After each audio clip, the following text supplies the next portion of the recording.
Suaranya nggak putus-putus. Oh, suara saya agak putus. Sekarang gimana? Masih putus-putus kah? Sedikit bang, apakah sinyal saya bagaimana? Yang lain suara saya keputus-putus nggak? Jelas, Bang. Jelas. Oh, Jelas, berarti Bang. sinyalnya adik ya? Iya bang. Oke ya. Jadi ya, lob diuretik ya. Jadi terkait lob diuretik ya. Jadi kerja dari lob diuretik ini ya, kerja dari lob diuretik ini di bagian ginjal yang lengkung apa namanya? Lengkung Henle ya. Jadi terkait kerjanya adalah di bagian ginjal yang lengkung Henle. Lengkung Henle. Oke, ya. Nah, kemudian contoh obatnya apa, Dek? Kalau ada yang tahu contoh obatnya. Furosemid, Bang. Ya, contoh obatnya adalah furosemid ya. Contoh obatnya adalah furosemid. Oke, ya. Nah, furosemid ya, contoh obatnya itu furosemid. Nah, furosemid ini atau lob diuretik di sini ya sering menyebabkan terjadinya hipokalemia. Jadi efek sampingnya adalah hipokalemia ya. Hipokalemia ya. Sehingga ketika pasien diberikan terapi furosemid, yang harus kita monitoring adalah kadar kalium ya. Sehingga kita harus monitoring kadar kaliumnya ya. Karena furosemid di sini sering menyebabkan terjadinya hipokalemia seperti itu. Nah, kemudian furosemid apalagi efek samping. Nah, furosemid di sini juga ternyata sering menyebabkan terjadinya uricemia ya. Jadi ini adalah terkait efek samping dari furosemid, di mana furosemid bisa menyebabkan terjadinya hipokalemia sehingga teman-teman wajib monitoring kadar kalium. Kemudian furosemid juga bisa menyebabkan terjadinya hiperurisemia seperti itu. Ya. Nah, kemudian terkait di tiazid. Tiazid ada yang tahu kerjanya di bagian ginjal mana? Tubulus distal. ya, kerjanya di bagian tubulus distal, teman-temannya.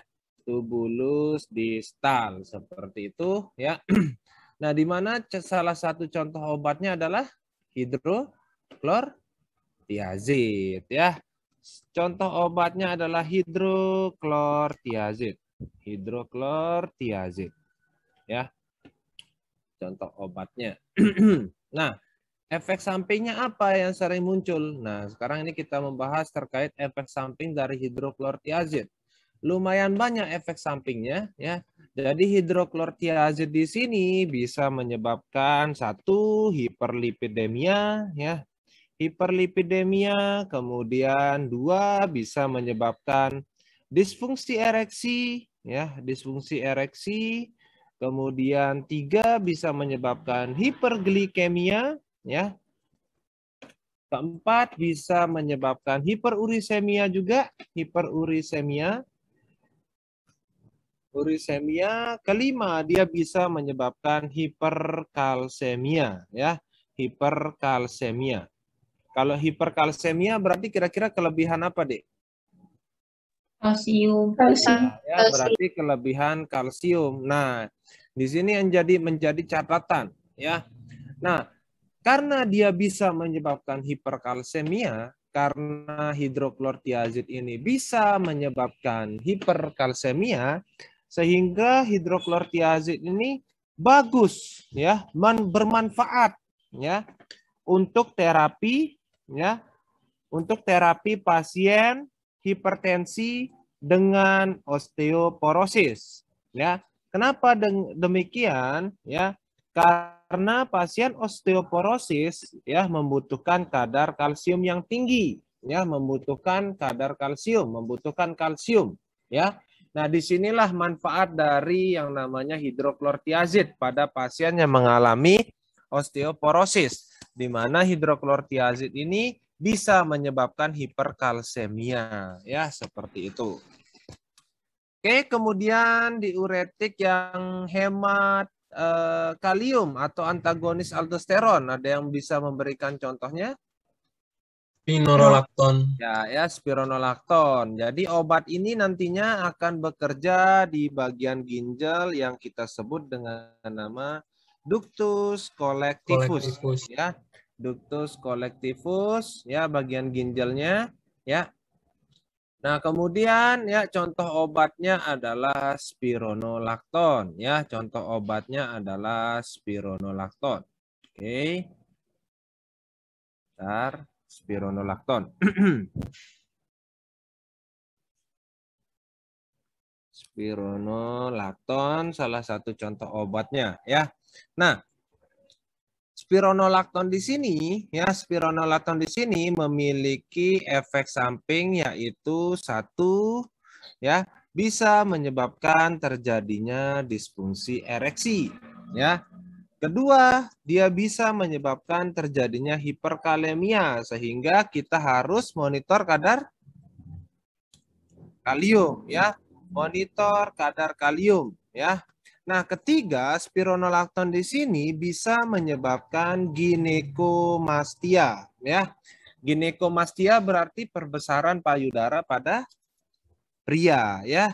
Perbesaran payudara pada pria itu yang kita sebut yang dengan nama ginekomastia ya.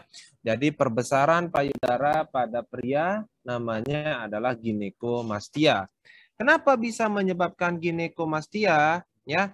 Karena dia memiliki efek anti-androgen ya.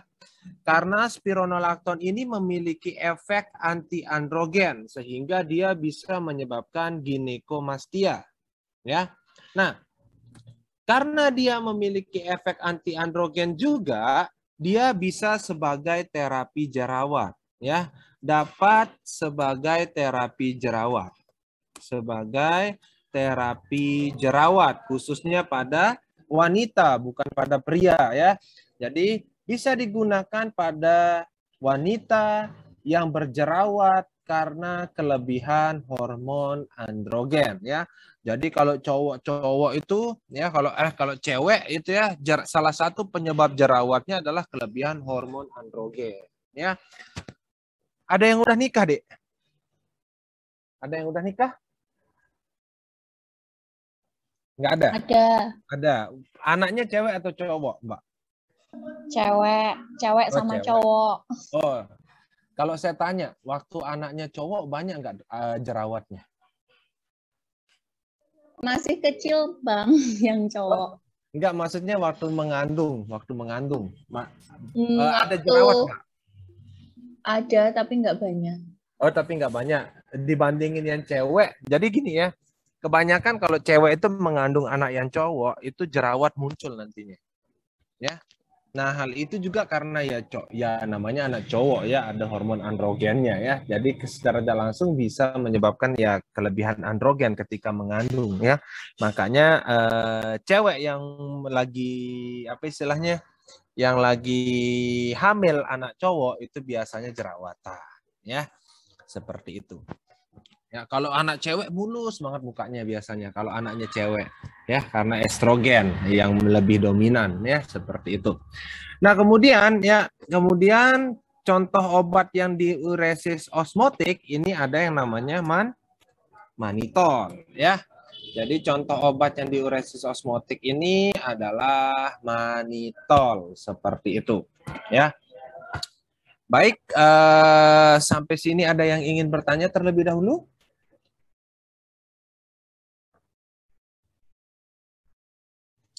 Bang izin tanya. Silakan, Dek. Kan tadi kalau misalnya spironolakton itu kan bisa untuk terapi sebagai terapi jerawat. Nah, Benar kalau si sekali. pasien ini dia gunain untuk terapi jerawat, tapi dia nggak untuk diuretik itu nggak apa-apa. Nggak apa-apa, Dek. Nggak apa-apa. Nah, cuman kita harus melihat dulu. Jadi biasanya dia terapi adjustment ya, istilahnya terapi tambahan ya. Jadi Adik pernah lihat pil KB yang mereknya Diane, Jasmine mungkin? Pernah lihat kemasannya sih, nggak pernah ngebuka gitu. Ya. Jadi itu pil KB yang Diane, Jasmine itu kebanyakan digunakan sebagai terapi jerawat ya. Karena ketika wanita mengalami jerawat ada dua penyebabnya, kelebihan hormon androgen atau dia memang karena bakteri. Seperti itu, ada dua penyebabnya kalau wanita, ya.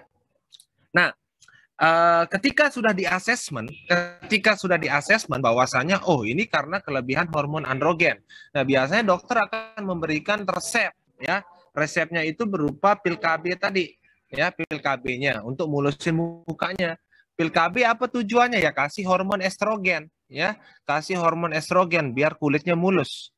Nah, biasanya kalau memang nggak efektif, ya, dengan pemberian satu hormon estrogen tadi, entah Diane, entah Jasmine, barulah akan ditambahkan spironolakton. Jadi biasanya dicoba dulu 1 bulan. Wah, nggak mulus-mulus nih mukanya, tambahin hormon spironolakton. Tambahin obat spironolakton, ya. Pada umumnya seperti itu, ya. Jadi jangan kemudian dalam arti ini kenapa saya menjelaskan hal seperti itu, jangan langsung memberikan spironolakton. Ya, karena spironolakton ini satu merupakan terapi tambahan. Kedua, dia hanya efektif ketika terjadi jerawat karena kelebihan hormon androgen. Tapi kalau karena bakteri penyebabnya, nggak mungkin efektif spironolaktonnya. Bisa dipahamin nggak maksudnya, Dek? Bisa, Bang. Tapi untuk dosisnya sama aja, Bang, yang untuk terapi Dosisnya diuretik. dimainkan 25 mg, Dek.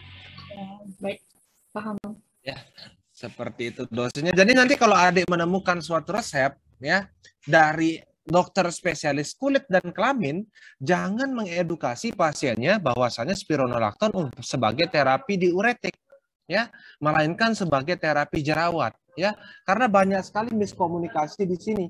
Jadi ada dokter spesialis kulit dan kelamin ngeresepinnya spironolakton, edukasinya untuk terapi jantung, edukasinya untuk terapi hipertensi. Itu dah miskomunikasi nantinya, ya. Nanti apoteker bilang, ibu ini ya, mbak ini ya terapi untuk hipertensinya, umpama apotekernya bilang kayak gitu. Jadi nanti pasiennya bingung, loh saya nggak hipertensi, konfirmasi lagi ke dokternya, ribut, biasanya kayak gitu, ya. Jadi seperti itu. Ada lagi yang ingin bertanya? Oh, ini ada yang chat nih. Mau tanya, Bang, tiazid dikontraindikasikan dengan pasien DM apa tidak? Tidak dikontraindikasikan, ya. Jadi walaupun tiazid ini menyebabkan suatu hiperglikemi, tapi dia tidak dikontraindikasikan untuk pasien DM, ya. Jadi nggak masalah kita kasih HCT pada pasien DM itu nggak apa-apa, ya. Bahkan American Diabetes Association mengatakan HCT ini merupakan terapi yang bisa digunakan untuk pasien DM, ya, American Diabetes Association. Nah, kenapa bisa dikatakan seperti itu? Karena hiperglikemi di sini sangat rare istilahnya, ya, sangat jarang, ya, sangat jarang HCT ini menyebabkan hiperglikemi itu, ya, walaupun ada tapi sangat jarang. Ya, seperti itu. Jadi terkait HCT tidak dikontraindikasikan pada pasien DM.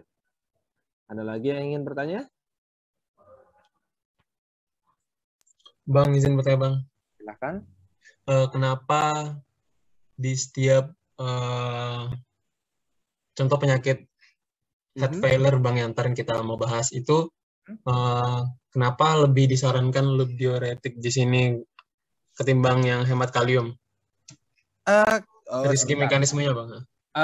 Kalau ketika kita membahas heart failure, ya, ketika kita membahas heart failure, kalau kita mau buang cairan, ya, kalau kita ingin membuang cairan, pasti kita akan membuang yang menggunakan lengkung Henle, ya, buang menggunakan obat yang bekerja di lengkung Henle. Karena kalau lengkung Henle ini akan mereabsorpsi, ya, akan menyerap kembali cairan itu sebanyak 50-60%. 50-60%, ya. Natrium dan air, ya, natrium dan air itu akan diserap melalui lengkung Henle ini. Ya. Nah, jadi ketika kita menggunakan obat-obatan yang menghambat absorpsi, ya, absorpsi, air dan natrium di lengkung Henle itu sangat efektif dalam mengatasi edema, sangat cepat dalam mengatasi edema. Karena apa? Secara tidak langsung kita sudah membuang 50% sampai 60% cairan yang ada di tubuhnya. Seperti itu secara tidak langsung. Maka dari itu pada pasien dengan gagal jantung, pada pasien dengan edema seperti itu, ya, memang paling efektif diberikan yang namanya furosemid. Ya, memang paling efektif diberikan namanya furosemid karena dia bekerja di lengkung Henle seperti itu. Nah, tapi kalau pasien dengan gagal jantung pasti juga diberikan spironolakton, ya. Namun pada pasien dengan gagal jantung pasti juga diberikan spironolakton karena spironolakton di sini merupakan antagonis aldosteron, ya, antagonis aldosteron. Nah, di mana harapannya ketika diberikan spironolakton pada pasien dengan gagal jantung, ya, harapannya dia menghambat yang namanya aldosteron sehingga tidak terjadi yang namanya remodeling, sehingga spironolakton di sini pada pasien dengan gagal jantung tetap diberikan, namun fungsinya sebagai anti remodeling. Ya, jadi tujuannya bukan sebagai diuretik, ya, tujuannya bukan sebagai diuretik, melainkan sebagai anti remodeling. Jadi kedua obat ini pasti masuk pada pasien dengan gagal jantung, khususnya pasien dengan gagal jantung, di mana nilai ejection fraction-nya di bawah 40%, ya. Di bawah 40%, ya, itu di bawah 35% pasti masuk spironolakton ejection fraction. Nanti kita akan bahas di gagal jantung, ya, apa itu ejection fraction. Ada lagi yang ingin bertanya? Ya, kenapa lebih digunakan diuretik pada pasien yang edema? Diuretik pada pasien edema ya karena dia lebih banyak membuang cairan, ya, lebih banyak membuang cairan. Ya, kenapa lebih banyak membuang cairan? Karena kerjanya di lengkung Henle, di mana lengkung Henle ini paling banyak terjadi yang namanya reabsorpsi air dan natrium. Ya, seperti itu. Makanya namanya diuretik kuat. Ya, karena dia yang paling kuat membuang cairan. Bisa dipahamin?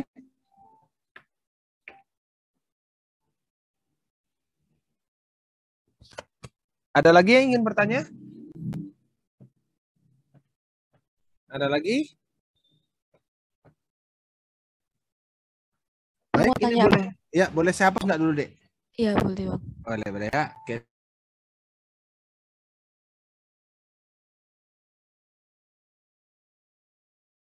Tadi menyambung pertanyaan sebelumnya, kan tadi Bang Riko bilang kalau misalkan aldosteron antagonis ini untuk anti remodeling jantung. Benar. Nah, saya sempat dapat kasus HF kebetulan kemarin, terus saya nemu untuk SA itu juga bisa untuk anti remodeling jantung ya, Bang? Ya, S inhibitor, ARB, beta blocker, spironolakton itu anti remodeling.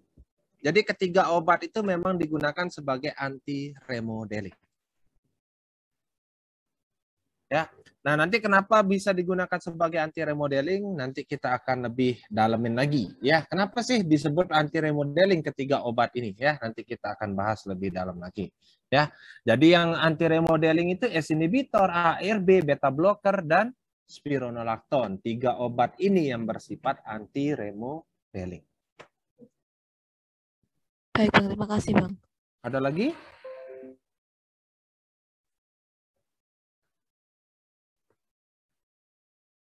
Oke, jika tidak ada, ya kita lanjut lagi. Nah, sekarang kita akan membahas, Kak, kapan saya pakai furosemid? Kak, kapan saya pakai HCT? Kak, kapan saya pakai spironolakton? Kak, kapan saya pakai manitol? Ya, kita akan membahas hal-hal tersebut. Bentar deh. Dulu saya harus hapus. Nah, ya, HCT. Ya, kemudian di sini ada spironolakton, contohnya. Kemudian ini ada manitol, ya. Jadi ada banyak diuretik kita, ya. Kapan kita menggunakan, ya berarti kita harus tahu, ya, kapan saya pakai furosemid. Kapan saya pakai furosemid? Satu, kalau ada edema, ya, edema karena gagal jantung. Pada pasien HF, pada pasien gagal jantung yang mengalami edema pulmonal atau edema paru. Pada pasien gagal jantung yang mengalami edema kaki atau edema perifer, ya, kita menggunakan furosemid seperti itu ya. Jadi furosemid ini digunakan ya ketika pasien mengalami gagal jantung yang dimana pasien gagal jantung tersebut mengalami edema paru atau edema perifer ya seperti itu. Nah kemudian CKD perlu nggak pemberian furosemid? CKD perlu pemberian furosemid, namun ketika GFR berapa kemarin? Di bawah? Lupa? Ya, di bawah 30 mili per menit ya. Pasien CKD dengan GFR di bawah 30 mili per menit menggunakan furosemid seperti itu ya. Nah, HCT, kapan saya gunakan HCT? Jadi HCT ini merupakan pilihan terapi untuk pasien yang mengalami diuretik yang bisa kita gunakan pada pasien yang hanya mengalami hipertensi ya. Jadi hanya hipertensi, kita pilih HCT. Kemudian pada pasien CKD yang GFR di bawah, GFR lebih dari 30 mili per menit, barulah kita memilih yang namanya HCT. Ya. Jadi untuk pasien yang hanya hipertensi, untuk pasien CKD yang GFR lebih dari 30 mili per menit, maka HCT yang lebih digunakan. Seperti itu. Nah, spironolakton. Kapan saya gunakan spironolakton? Ya, kapan saya gunakan spironolakton sebagai pilihan pertama? Ya, pada pasien sirosis hati. Ya, pada pasien sirosis hati, di mana pasien sirosis hati ini mengalami asites. Ya, jadi obat yang pertama masuk adalah spironolakton nantinya. Ya, obat yang pertama masuk adalah spironolakton, jika spironolakton kurang efektif,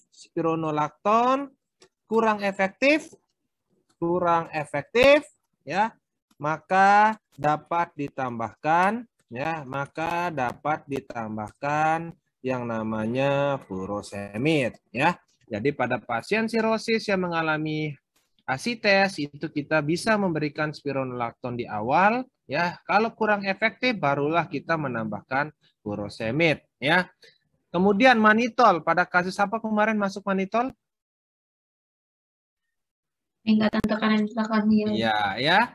Pada pasien stroke yang mengalami peningkatan untuk menurunkan tekanan intrakranial, ya, menurunkan tekanan intrakranial, ya. Jadi biar nggak bingung, kapan saya pakai diuretik ini, kapan dipakai diuretik ini, ya. Jadi seperti ini, ya. Jadi pada pasien gagal jantung, ya, kita pakai lob diuretik untuk mengatasi edema paru, untuk mengatasi edema perifer, ya, dan seterusnya, ya. Oke, ada yang ingin bertanya?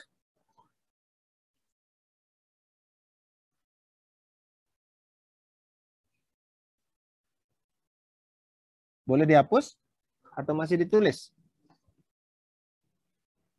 Masih tulis, Pak. Oke. Tryout teman-teman, tryout nasional bulan Agustus katanya ya, tanggal 10, benar nggak? Udah diumumin jadwalnya. Awal Desember, Bang. Sorry, bulan Desember tanggal 10. Benar? Desember 10 Desember, benar nggak? 45. Oh, 45. gitu. Oh, tanggal 45. Ya. Nanti dilihat aja soal-soal tryout-nya ya. Jadi nanti kalau teman-teman bisa kumpulin aja soal-soal tryout-nya ya. Karena nanti kita akan bahas waktu kita bahas soal ya. Waktu kita pembahasan soal kita sekalian bahas soal-soal tryout-nya ya. Ini saya belum kirimin ya. Saya belum kirimin kumpulan soal ya. Nanti saya kirimin kumpulan-kumpulan soal yang khusus klinis ya. Jadi memang masih dirangkum ya, kumpulan soal-soal klinisnya masih dirangkum. Ada lagi ingin bertanya sebelum saya lanjutkan?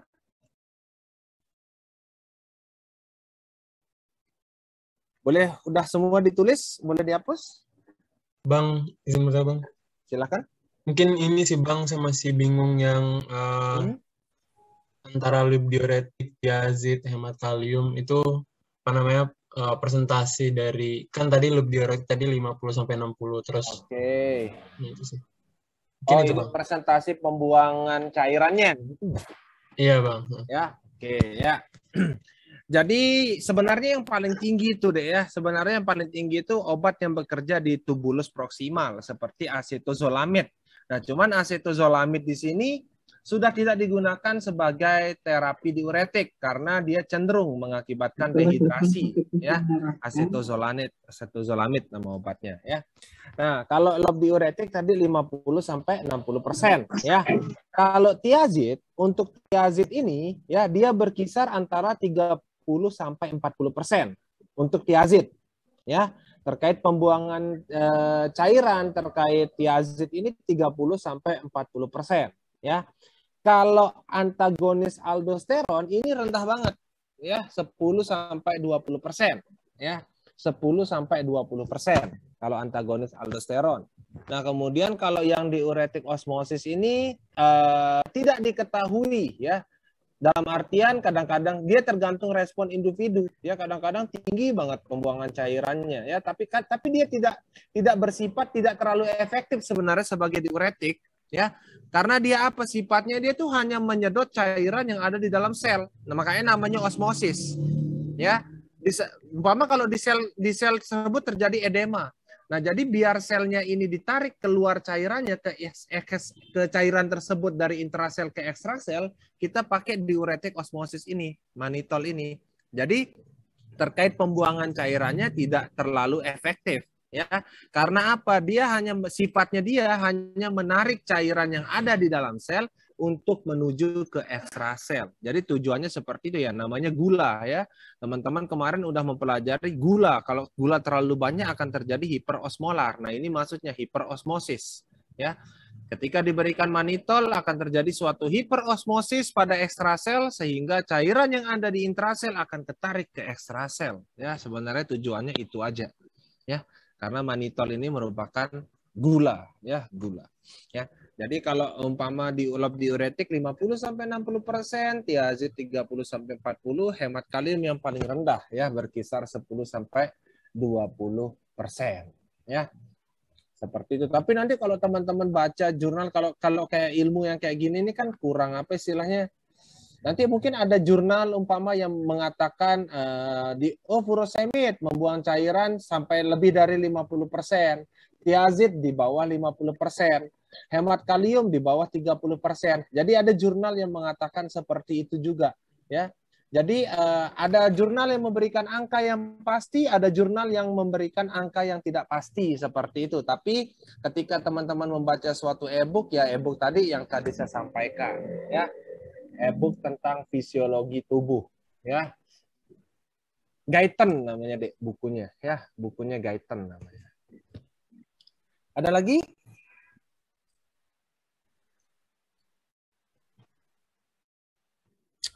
Belum ada, Bang. Belum ada. Baik, boleh saya hapus yang ini? Boleh. Oke, ya saya hapus. Kemudian kita akan membahas terkait yang terakhir dari suatu hipertensi, kita akan membahas yang namanya krisis hipertensi ya. Kita akan membahas terkait krisis hipertensi. Ya. Nah, krisis hipertensi, pasien dikatakan mengalami suatu krisis hipertensi ya. Pasien dikatakan mengalami suatu krisis hipertensi ketika tekanan darah lebih dari 180 per 120 ya. Jadi terkait krisis hipertensi dikatakan pasien mengalami hal tersebut ketika tekanan darah lebih dari 180 per 120. Bisa dipahamin?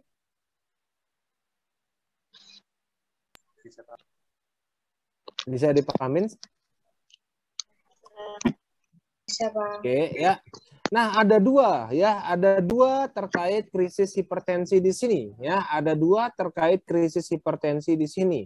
Ada yang kita sebut dengan nama urgensi ya. Ada yang kita sebut juga dengan nama emergensi ya. Dengan nama emergensi. Nah, ada urgensi, ada emergensi ya. Untuk yang urgensi, kapan pasien dikatakan mengalami hipertensi urgensi ya? Pasien dikatakan hipertensi urgensi ketika pasien hanya mengalami hipertensi ya, hanya mengalami hipertensi tanpa komorbid, ya. Jadi pasien dengan hipertensi saja tanpa adanya komorbid atau penyakit penyerta, ya. Nah, kemudian kapan dikatakan emergensi? Pasien hipertensi dengan adanya komorbid, ya, dengan adanya penyakit penyerta, ya. Jadi pasien dengan hipertensi dengan adanya komorbid di mana tekanan darah lebih dari 180/120, maka kita sebut dengan nama hipertensi emergensi. Bisa dipahamin? Bisa dipahamin sampai sini terkait istilahnya, definisinya? Bisa, Bang. Baik, ya. Kemudian, ya, pada pasien yang mengalami hipertensi urgensi, terapi yang kita berikan adalah antihipertensi yang agen oral, ya. Antihipertensi oral, ya. Antihipertensi oral. Nah, jadi antihipertensi oral bisa kita berikan jika pasien mengalami suatu hipertensi urgensi, ya, karena tidak terlalu apa istilahnya, tidak terlalu parah, ya, istilahnya, karena nggak ada komplikasi seperti itu. Jadi antihipertensi oral bisa kita berikan. Contohnya apa, Kak? Jadi teman-teman bisa pakai ACE inhibitor, boleh. Pakai umpama ARB juga boleh. Kemudian pakai CCB yang DHP yang oral juga boleh, ya. DAP yang oral juga boleh. Jadi intinya teman-teman bisa memberikan antihipertensi yang oral, ya. Nah, kemudian kalau di lapangan biasanya dikasih apa, ya? Kalau di lapangan itu kita biasanya menggunakan captopril, Dek, ya. Kalau di lapangan itu kita menggunakan captopril tapi rutenya diubah menjadi sublingual, ya. Tapi rutenya diubah menjadi sublingual, ya. Tujuan dari pemberian captopril sublingual di sini adalah untuk mempercepat onset kerja saja, ya. Jadi tujuannya pemberian sublingual di sini adalah untuk mempercepat onset kerja saja, ya. Seperti itu, ya. Jadi tujuannya hanya untuk mempercepat onset kerja, ya. Mempercepat onset kerja. Nah, kalau dulu yang sering dipakai nifedipin, ya, nifedipin sublingual. Nah, cuman ternyata nifedipin sublingual di sini, ya, tidak stabil kadarnya di dalam darah, sehingga pasiennya malah cenderung ke arah hipotensi, ya, sehingga berhenti dipakai nifedipin sublingual. Dulu tahun berapa, Chef? S1 itu tahun berapa? 2013 kalau nggak salah, ya, 7-8 tahun yang lalu studi-studi tentang nifedipin, ya. Tentang nifedipin itu 2013-an itu banyak masih yang pakai, katanya di lapangan tuh banyak yang masih digunakan, ya. Tapi ternyata banyak pasien yang hipotensi, makanya udah ditinggalkan nifedipin sublingualnya. Nah, sekarang jurnal-jurnal banyak yang membahas terkait captopril yang diberikan melalui rute sublingual, ya, pada pasien hipertensi urgensi. Nah, dan ternyata bagus-bagus hasil studinya, ya. Makanya banyak rumah sakit yang menggunakan, banyak dokter IGD yang memberikan captopril melalui rute sublingual, ya. Seperti itu.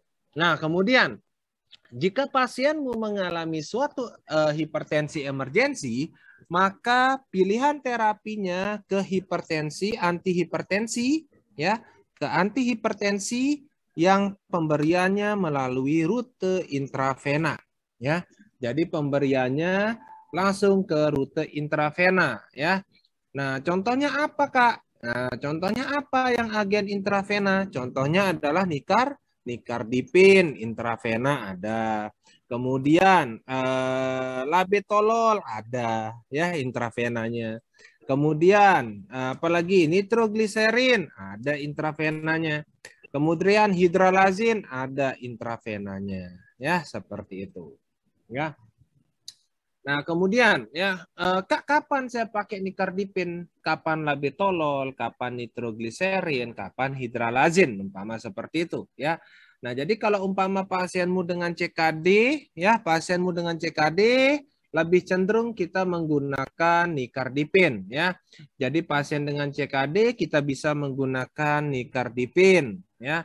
Pasien bumil ya, umpama preeklamsia ya, pasien dengan preeklamsia kita bisa menggunakan nicardipin ya kalau dia mengalami krisis hipertensi ya. Kemudian kapan saya pakai labetalol, umpama gitu ya. Kapan saya pakai labetalol? Nah, labetalol ini bisa kalian pakai untuk kondisi preeklamsia, untuk kondisi infak miokard ya. Infak miokard bisa ya. Infak miokard kita bisa pakai ya. Seperti itu. Nah, kalau untuk nitrogliserin ini biasanya lebih cenderung digunakan pada pasien yang mengalami krisis hipertensi ya. Krisis hipertensi dengan gagal jantung ya. Krisis hipertensi dengan gagal jantung kita pakai yang nitrogliserin. Nah, untuk hidralazin ini merupakan pilihan tambahan ya. Pilihan tambahan. Jadi kalau yang lain nggak ngefek, dia bisa ditambahkan ya. Merupakan pilihan tambahan. Nah, kemudian ada satu juga, Dek. Ada satu juga yaitu natrium nitropursit ya. Nitropursit. Nah, ini ada juga natrium nitropursit ya. Nah, ini biasanya juga bisa digunakan pada pasien gagal jantung, bisa juga digunakan pada pasien CKD ya. Jadi pilihan-pilihan obat-obatan antihipertensi emergensi ini ya biasanya tergantung komorbid dari pasiennya juga ya, dilihat ya. Oh, kalau pasien saya dengan CKD, kalau pasien saya dengan preeklamsia umpama kayak gitu, saya bisa menggunakan nicardipin ya. Jadi seperti inilah ya pilihan-pilihan terapinya. Ya, ada yang ingin bertanya? Belum ada, Bang. Baik. Belum ada. Mau tanya, Bang. Silakan. Kalau yang di nicardipin ini diberikan pada CKD, kenapa kok bukan SI atau ARB gitu, Bang? Ini krisis hipertensi, Dek. Berarti beda di tekanan darahnya ini ya, Bang? Kalau Iya, beda di krisis tekanan sudah nggak darahnya. bisa SI atau... Karena gini, kalau kita ngasih yang oral, kan lama nih onsetnya kalau yang oral. Jadi kalau intravena kan begitu masuk dalam darah langsung memberikan efek. Dan kerjanya cepat. Jadi nanti modelnya umpama nih, ada pasien CKD, seumpama nih, Dek. Ya, ada pasien CKD, ya, di mana pasien CKD ini masuk rumah sakitnya, MRS-nya, umpama tekanan darahnya 220 per 140 lah, umpama. Nah, ini kan kalau kita lihat ini udah hipertensi emergensi belum? Kalau lihat tekanan darah seperti ini. Sudah. Ya. Nah, nanti kalau karena pasien ini masuk rumah sakit dengan tekanan darah sekian, nanti kita terapi dulu. Terapi awal dengan menggunakan umpama kita memberikan nicardipin. Ya, saya kasih nicardipin. Oke, dikasih nicardipin. Ya, dikasih nicardipin. Setelah diberikan 6 jam setelah diberikan nicardipin umpama. Ya, 6 jam setelah diberikan nicardipin, TD-nya sudah rendah. Umpama TD-nya menjadi 140 per 100 umpama ya, 140 per 100. Nah, karena TD-nya ini sudah rendah atau pasiennya sudah terlewati masa krisis hipertensinya, baru kita bisa ganti nanti. Ganti nicardipin dengan ACE inhibitor atau ganti nicardipin dengan ARB ya, atau ganti nicardipin dengan amlodipin, bisa seperti itu ya. Jadi seperti itu ya. Jadi ganti dengan ACE inhibitor atau ARB bisa ya. Paham nggak maksudnya, Dek? Iya, paham, Bang. Jadi antihipertensi yang intravena ini hanya digunakan pada kasus emergensi. Ketika kondisi emergensi tersebut udah terlewati, kita bisa switch ke oral. Kita bisa ganti ke oral. Ya, seperti itu. Ada lagi? Masih bingung? Bang, ini tadi saya mau konfirmasi soalnya di awal saya agak kelewat tadi.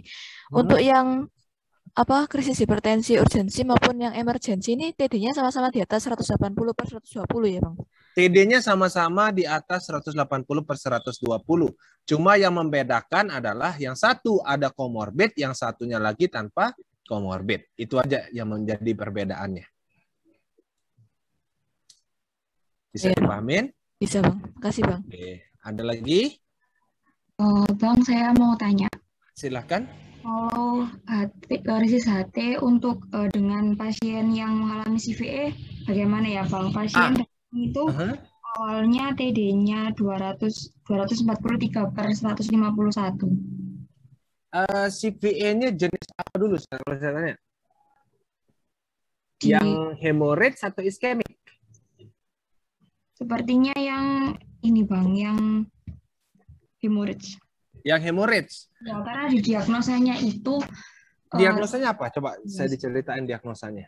Nah itu Bang, diagnosanya itu tidak jelas karena saya waktu ambil kasus itu RM-nya buru-buru karena pasiennya meninggal. Jadi Oh, pasiennya meninggal. Kalau dilihat dari apa namanya? Dari keluhan pasien, kenapa bisa ada jatuh nggak dari tempat ini atau apa gitu? Atau tiba-tiba keluhan lemas atau apa namanya? Badan nggak bisa digerakin atau dia sebelumnya mengalami jatuh umpama kayak gitu? Ada nggak ditulis di RN-nya? pasien awalnya muntah Bang, kemudian pukul 6 pagi itu badannya lemas, sulit digerakkan. Oke, 6 pagi. Kira-kira kemarin curiga yang mana kira-kira? Kalau jam 6 pagi. Pagi nih.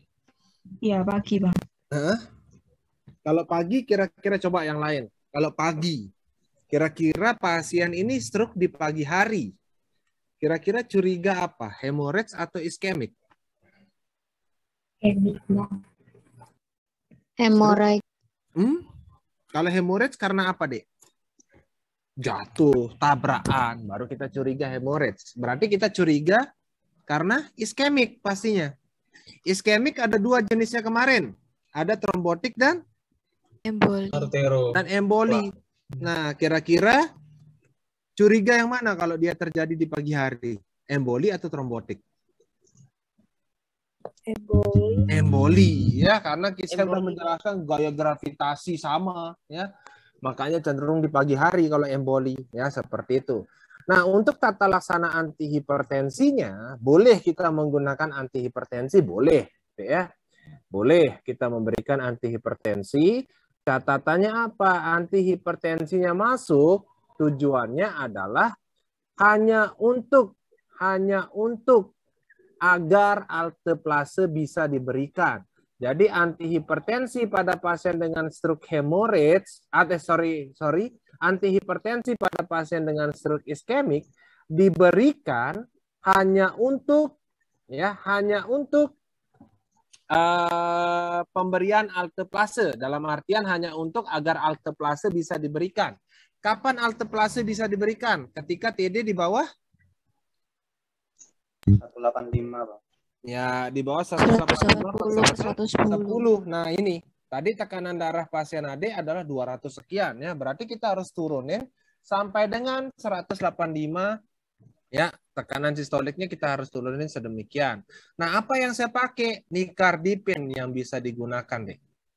Nicardipin yang biasa kita pakai karena cuma nicardipin aja yang ada di Indonesia. Kalau nitrogliserin nggak bisa kita pakai ya. Nitrogliserin ini nggak bisa kita pakai pada pasien stroke karena nitrogliserin di sini dia itu akan bersifat menurunkan aliran darah ke otak. Ya, kalau pasien stroke ya kita turunin lagi aliran darah ke otaknya ya makin KO pasiennya deh, makin iskemik, makin mati sel-sel di otaknya. Ya, jadi nitrogliserin nggak bisa dipakai untuk pasien stroke. Ya, karena dia akan menurunkan aliran darah ke otak. Ya. Seperti itu. Jadi untuk kasus AD ya, Kak, pasien saya stroke iskemik ya, CVA tadi katanya, pasien saya CVA ya, kemudian pasien tersebut mengalami suatu hipertensi emergensi, terapi apa yang cocok? Terapinya yang cocok adalah nicardipin. Masuk nggak nicardipinnya, Dek? Awal masuk itu diberikan PZ, antarain sama sitikolin, Bang. Awal masuk PZ, antren sama sitikolin ya. Kemudian Itu jam 8:30 itu TD pasien langsung turun jadi 80/46. Oke, berarti dia sudah melewati fase. Itu terapi di mana, Dek? Di IGD kah kayak gitu? Iya Bang, di IGD. Oh, itu terapi IGD tanpa memberikan nicardipin berarti? Iya Bang. Oke, kalau saya tanya, Dek, karena gini, lambat laun memang pasien dengan stroke itu tekanan darahnya akan turun ya. Jadi tekanan darah yang tinggi itu pada pasien stroke itu merupakan kompensasi tubuh Ya, untuk apa? Untuk menyelamatkan agar sel-selnya tidak infak, agar sel-selnya tidak mati. Itu kompensasinya. Tapi kalau udah nanti sel-selnya mati, ketika sel-selnya memang sudah mati, ya udah deh, memang sel-selnya udah mati. Jangan deh kamu turunin lagi tekanan darahmu, percuma kamu ningkatin lagi tekanan darahmu karena sel-selmu sudah mati. Nanti tekanan darah itu akan turun dengan sendirinya. Makanya saya pernah bilang ke teman-teman bahwasanya kita tidak boleh menurunkan tekanan darah secara signifikan pada pasien dengan stroke iskemik. Ya, seperti itu. Nah, lagi saya tekankan di awal bahwasanya pada pasien stroke iskemik pemberian terapi antihipertensi hanya untuk bertujuan hanya untuk alteplase, hanya untuk agar alteplase bisa diberikan, ya.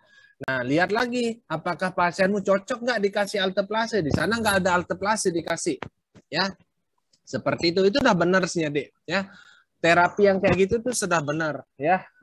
Dokter tidak memberikan, walaupun tekanan darahnya sekian, dokter tidak memberikan antihipertensi, mungkin alteplase-nya memang sudah tidak diberikan. Mungkin alteplase-nya memang sudah tidak dibutuhkan karena sudah melebihi golden hours, ya. Jadi itu sudah benar terapinya, karena apa? Lambat laun tekanan darah itu pasti akan turun, ya, karena tubuh sudah berhenti mengkompensasi, ya. Jadi ketika awal-awal memang tinggi karena tubuh sedang mengkompensasi. Tujuannya mengkompensasinya adalah untuk menyelamatkan sel-sel otaknya agar tidak infak, ya. Jadi ditingkatkan CPP-nya dengan cara meningkatkan tekanan darahnya, ya, seperti itu. Ya, jadi itulah benar sih, tidak memberikan terapi antihipertensi karena melebihi golden hours mungkin pasiennya. Pasien kena serangan jam berapa, Dek? Jam 6 pagi ya? Iya, dari jam 6 pagi, Bang. Ke rumah sakit jam berapa? Sampai rumah sakit pukul 7:30. 7:30 kan masih berapa dulu? Masih 1,5 jam ya? Mungkin ini, Bang, kalau dari istrinya itu bilang udah dari subuh mulai mengalami penurunan ini. Oh gitu, udah mulai dari subuh ya? Dari subuh, Bang. Dari subuh, mungkin itu dia makanya dokter nggak mau ngasih alteplase, mungkin ya karena melebihi golden hours ya.